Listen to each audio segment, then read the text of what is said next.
Hi there everyone and welcome back, and I am back at it again. Looking forward to doing this next video in the series that I am calling Why Do I Keep Seeing That Tarot Card in My Readings? So if you read your own cards, and I know that a lot of people do, you may be doing multiple readings on a specific question, and you keep seeing the same cards over and over again. A lot of cards in the deck, as we know, are easier to understand than others. But as I said previously, we can very easily get desensitized by the tarot specific cards if they keep showing up. And so this series is basically designed to kind of help us to continue to stay enthusiastic about the cards that we pull, and always know that there is outside energy, or I should say outside insight, that can bring new perspectives. Okay, so tonight, what are we going to look at? Because it is nighttime. It may not be where you are right now at the time that you're seeing this video, because it's going to be timeless. All right, I definitely want to note that all my videos pretty much are, especially because this is a new channel. All right, so for those watching this video now, what card continuously appears in their readings and they want to know why? All right, Nine of Swords.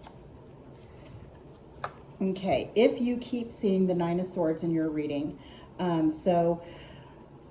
just about every deck that I have seen always shows, it's always just such a beautiful, consistent expression of that level of anxiety that we are all too familiar with. You know, the sleepless nights, the stress that targets the various areas of us physically. Could be sort of that pit in the stomach that we feel from being nervous. Also not knowing where to go next. Maybe we have a decision that we need to make, and we know it's going to be a difficult one. We know that by making this decision, there's lotion on my ring. Hang on one second. Sorry, guys. And yeah, it's my California baby lotion that's super amazing. But anyway, I just gave them a free plug. Look into it if you're curious about it. But anyway, so yeah, that, you know, that kind of like, and I'm also waking up at 3:30 in the morning and I can't get back to sleep because my head is just constantly spinning around things that I need to get done. Something that I said to that person that I wish I had not said. Something that I should say to somebody that I just can't seem to get the words out. So swords. So with the Nine of Swords, there are going to be some cases, and all of my readings are going to be different, because as tarot readers are already going to know basically what these cards mean. And if you don't know, you always have a place where you can look for it. You can look it up. So what I'm going to want to bring into these readings is, maybe sometimes I will be talking about what the swords represent. And maybe sometimes I will talk about what the numerology, the number 9, etc. represents. But I think some of us here, we know that the swords are an air energy. We know that the 9s in the tarot deck can indicate that we're nearing the end of a cycle. Okay. So, and we can also talk about the various colors and the symbology of crows being some kind of an omen, and red being very, indicating a level of passion, or a passionate, some kind of very strong emotion. Maybe it's anger. Okay. But aside from all of that, all right, why are you seeing the Nine of Swords in a question that you may be asking often, and it just keeps appearing? It very much indicates to me, okay, I'm going to start with the love reading, and I'm going to be time stamping these videos as well. So let's talk about love, emotions, romance. it feels to me like this energy is not you. It feels to me like this energy is the other person. And maybe if this card appears, and if you've been wondering why it keeps appearing, and of course the surrounding cards matter too, and we're going to do a clarifier in a second here, but it feels like if this card keeps appearing, that it can be very easy to think, wait, do I cause that person stress? Is it me? Like, what have I done to this person that's causing them the sleepless nights? Or do I cause them stress? And, if you're currently in a connection or a relationship and this card keeps coming up and you want to know how this person feels about you, then yeah, it might be, the knee-jerk reaction could be, okay, I'm stressing this person out. What did I say? Or what's going on in their minds? What do they need to tell me that are they keeping something from me? Or did they do something? Did they betray me? And are they feeling guilty? Clearly, like if this is being clarified by the Ten of Wands, okay, hold on. I want to be sure, I want to say this very carefully because that's a really heavy thing I just said. Okay, and I'm not saying that's happening in your connection. Okay, so please don't take it that way, or please know that maybe this is happening with you, but maybe it's not, right? So, and I want to be really sensitive and compassionate when I convey information and messages like that I'm personally downloading right now, right? So, but if you see this with the Ten of Wands, that could indicate some kind of guilt. That person your person may feel like they do want to tell you something, or that they do feel bad about something that's happened in your dynamic, okay? So that's a possibility. Now, if you're not in connection at all with this person and they're missing you, well then yeah, this is definitely going to cause them some sleepless nights, because they're probably feeling like, what happened the last time we saw each other that is making us not be in this connection right now. Okay, at least that's what I'm getting. Okay, so that's how I would see it for a general or a reading that you're doing pertaining to love and romance. Okay, and this could also be something that you're experiencing, and sometimes we may be feeling this sort of like this stress and this kind of low-key, something's just like stuck in our minds and we can't seem to figure it out without being fully aware, especially if we're really, really, really busy people. If you've got a lot going on, and by busy, I mean just like you're not just busy at work, okay, or busy with the kids and whatever. It's like in all areas of our lives where we just never seem to get a break, and that means we're not really self-reflecting. We're kind of just unconsciously moving and maneuvering throughout life, just trying to get from point A to point B on time, and do our best to show up in the best possible way that we can. So that could definitely keep us from knowing, like, are we feeling stress? Or am I addressing this anxiety and this stress? And that could definitely pertain to what is happening in your relationship with your specific person.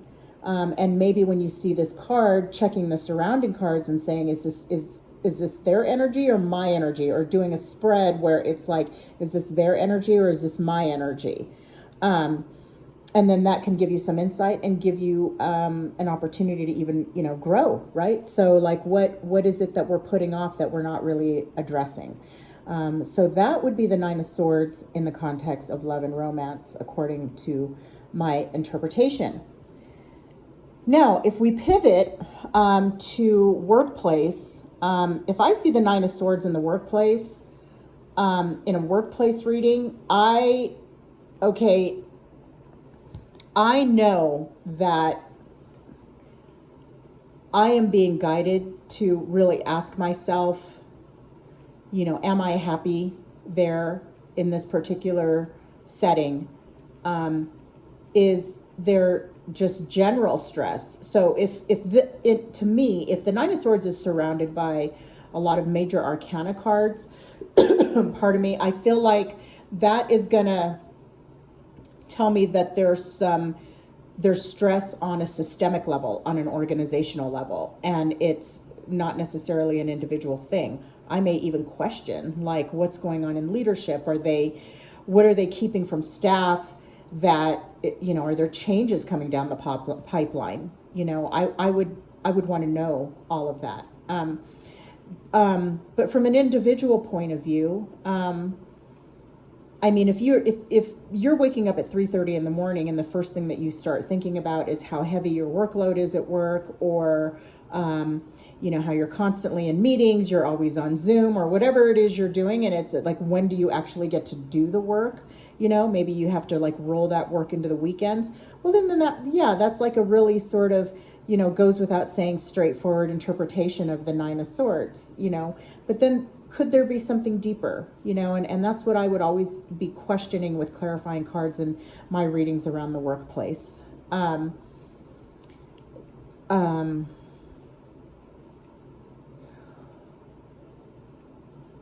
I being honest with myself? That's where I would think this card is going. I mean, how many times, I don't know, for you viewers, if you've ever been in a situation where, you know, maybe you are in a workplace setting, and I've had friends tell me point blank, like, are you sure you're happy there? Or they would convey to me these patterns, like, well, you know, that's been bothering you for a while. You were talking about that already, like a couple of months ago, and we lose perspective of that, right?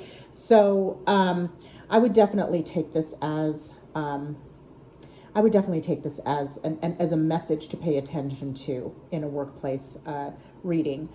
Professional reading. Now, if you're asking about a job that you're interested in, and an interview, you know, maybe a place where you've just interviewed, or you've just submitted your resume, your application, you know, hey, tell me about that job, and you see this card, okay, you know, now I'm going to get like super basic here, red dress, red flag. Okay, it's like, yeah, maybe maybe you ought to go and read like the reviews, like on Indeed or something, or, you know, see who you can talk to that, you know, works for that particular organization, and find out what's going on a systemic level there. Okay, or maybe it would be a job where, you know, it looks good on paper, you know, that it's offering a salary, it's offering those benefits, but maybe when you get in the door there, what you're finding out is that, you know, you may, even with a salary that looks attractive, with all the hours that you're going to have to put in, maybe you're averaging, you know, less than minimum wage, right? So, and anyway, I'll leave it right there regarding the workplace reading with just the Nine of Swords. Why do I keep seeing the Nine of Swords in my tarot readings? Now let's get the clarifier, okay? This part here, I swear, I just think this is a fun part of this. So to ask the tarot for another card as to why do I keep seeing the Nine of Swords. So let's see. And I don't know if you guys are going to like this, or if this is going to be helpful, but I just thought it would be an interesting take on when we do individual education around individual cards. So why would the viewer of this video at any time of its lifespan be continuously seeing the Nine of Swords in either love or professional workplace readings? Whoa, hardcore. Okay, Queen of Pentacles. It totally popped out. It did, for reals. Okay, so Queen of Pentacles. All right, so let's start with love.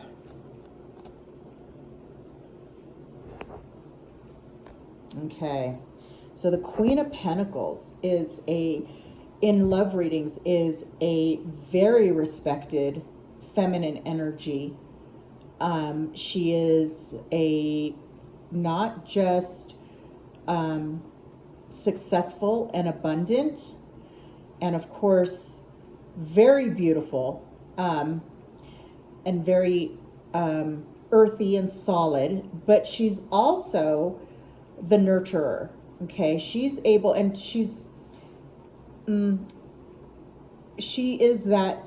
like that maternal figure that it doesn't matter where she sits in any capacity in her life, people find themselves gravitating to her, turning to her. for guidance, maybe to just kind of hold situations together. Now, if I were to look at these two cards together and say, okay, why am I getting the Nine of Swords constantly in my reading and it's being answered with the Queen of Pentacles? I would say that it is a message to you that maybe you currently are playing that role in your dynamic with your specific person, and it's causing you a lot of stress. You may be neglecting yourself. You may be neglecting your own needs and putting this dynamic and this person in front of your needs. You know, if you're the person who's kind of holding it together in the relationship, that could place some heavy burdens on you. And it's something that you have not yet felt comfortable telling your significant person, your specific person.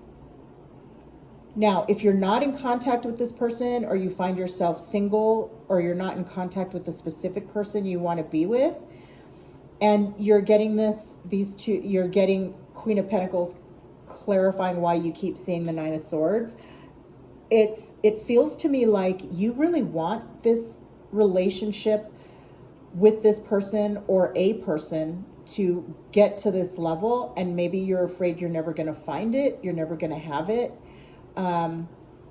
And it's important, I'm being guided to say in this reading, that it's important to know that to evolve into the Queen of Pentacles, because it's a pentacle, slow moving earth energy, that these things take time and they take foundations. Okay. So I just wanted to note that. Okay. And hopefully, hopefully that message alone kind of helps you. Okay. If we're asking about how somebody feels about you in a love reading, and you keep getting the Nine of Swords, and then they see the Queen of Pentacles. Now, again, I'm just going to reiterate for a second here that I'm not going to be focusing on reversals. Now, the Queen of Pentacles is a very positive, uplifting energy. However, if this person feels about you the Nine of Swords, and then it's clarified by the Queen of Pentacles in this reading, they could either be missing you, you may be in separation, or you may be playing that role in that person's life, and it could be causing them stress. Like, maybe this is where communication, okay, so this is where we have to get out of the tarot readings and actually live life in the three-dimensional and have conversations with those we're in relationships with, right? So I would be just wanting to go on, do that, date night, or, have that one-on-one conversation with that person, where it's kind of like, eventually you can talk about, like, how do you both really feel about each other, and where's this going, and do we like how we're both showing up in this relationship, and is this Nine of Swords, maybe you can kind of find out a little bit more, is this Nine of Swords and the Queen of Pentacles energy, where is that coming from? Like, do they feel smothered, or do they feel like they don't have the space to be the masculine, or it's missing masculine energy in the relationship? So that's what I would say about that. Okay, pivoting to career and professional. Alrighty. So right here, and I don't want to spend too much time here because some of this is kind of obvious, and this reading is starting to go a little longer, which I'm fine with. But I'm going to timestamp it to make it convenient for all of you. It's kind of like, yeah, you are totally that person in the workplace that everybody wants to call mom. That can be a good thing, and that can be like not such a great thing, because do we really want to be that person? Sometimes we have to play that role, okay, especially if we're sort of like the mature, evolved female. But do you want to be that person in the workplace where every freaking person in the workplace is turning to you for something, where after a while it's like, come on people, we need to do our own adulting here, and everybody needs to play on a team?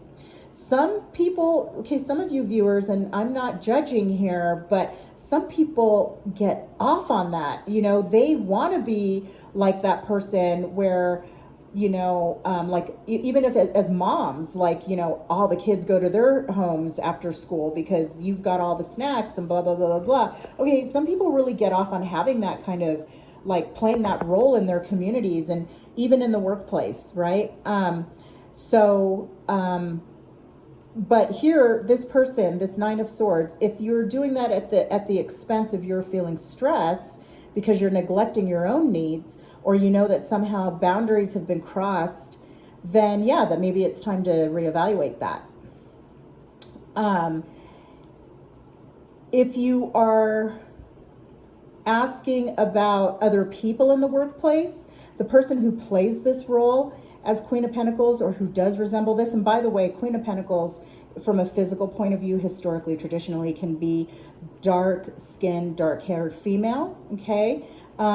Maybe there's somebody in the workplace who's feeling stress, and does that have something to do with something that you are collaborating with? Could this person be a boss? Could it be a coworker? And just to know that there's this energy that exists in the workplace right now, and maybe that's helping you to be more strategic or maybe even more giving and compassionate. I don't know. Okay, so I mean, anyway, never mind. Hopefully you get where I'm coming from on that, okay? If you're asking about a potential job, maybe this Queen of Pentacles will be somebody that you'll be interviewing with. Maybe they see you as somebody who is feeling stress, and maybe you feel stress around money. Maybe you feel like you really need this job or something like that. But this person looks like they would be very nurturing and supportive towards you if you happen to think that's an attractive position and something that you can grow in. Or maybe this person once considered the successful candidate and you actually are in this workplace, that this person will sort of help you. And, you know, if they are playing that sort of, you know, queen, you know, that mom role, you know, on a team, that you know that you would definitely be in good hands. You would learn from this person. You would feel like they would always have your back. They would help you to make sure that nothing would fall through the cracks through, you know, compassion and mentoring. So yeah, I think that's where I'm going to leave it right now, folks. I hope that was descriptive and illustrative enough. And if it resonates with you, please definitely hit the like button. Certainly subscribe so you don't miss a video. And comment below with a thumbs up to affirm that this was meaningful to you. I appreciate all of you, and peace.